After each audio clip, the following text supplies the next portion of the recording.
Élise et le souffle du passé. 3e épisode. Retrouve le début de l'histoire dans des épisodes précédents.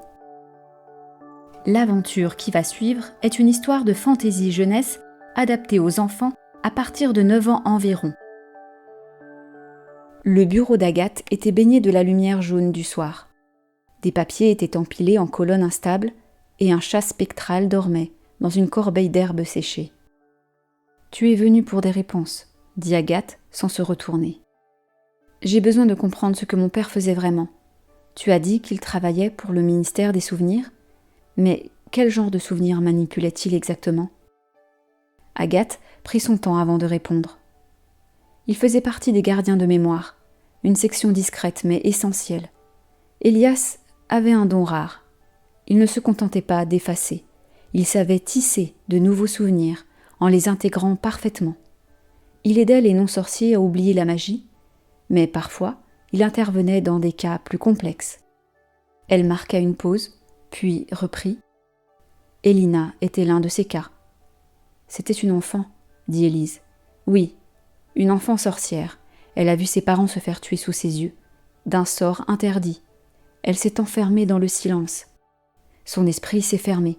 Elle ne parlait plus, ne réagissait plus. Rien ne pouvait l'en sortir. Alors, le Haut Conseil a demandé à ton père de modifier son souvenir, de le remplacer par quelque chose de plus doux, plus vivable, pour qu'elle survive. Élise sentit un pincement au cœur. Et ça a marché ? Je crois oui, mais je n'ai jamais su les détails. Il n'en parlait pas. Élise hésita. Et le bocal sans nom, c'est bien un souvenir qu'il m'a retiré ? Agathe la fixa longuement, puis hocha la tête. C'est à toi.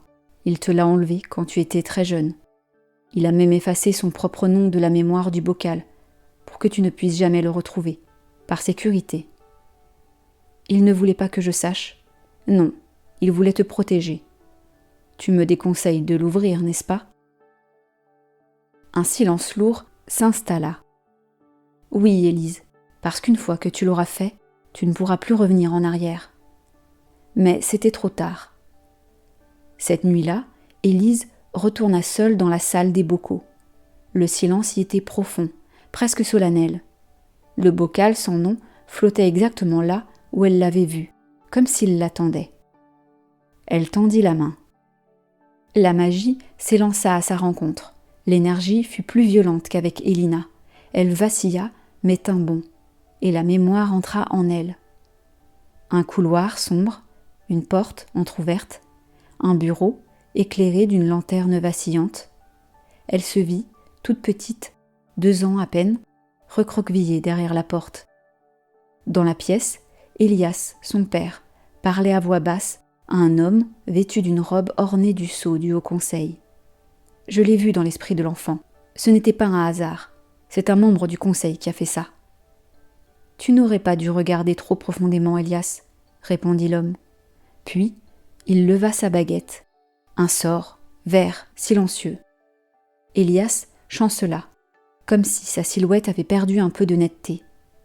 Le souvenir bascula. Nouveau décor, la chambre d'enfant d'Élise. Elias était agenouillé, la regardait avec tendresse. « Ma puce, je n'ai plus beaucoup de temps. Je vais devoir partir, mais tu ne dois pas avoir peur. Tu vas croire autre chose, un souvenir plus doux. Tu penseras que je suis simplement partie. C'est mieux ainsi, pour toi, pour nous deux. » Il posa un baiser sur son front, les larmes aux yeux. « Je t'aime, Élise. » Et le souvenir se dissout. Élise tomba à genoux dans la salle vide. Le bocal flottait toujours, mais il était éteint. Elle resta là un long moment, le souffle brisé, les mains tremblantes.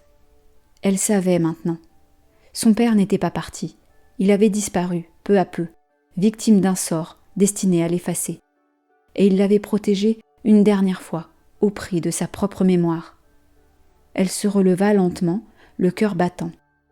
Le mensonge était fini. Et la vérité ne faisait que commencer.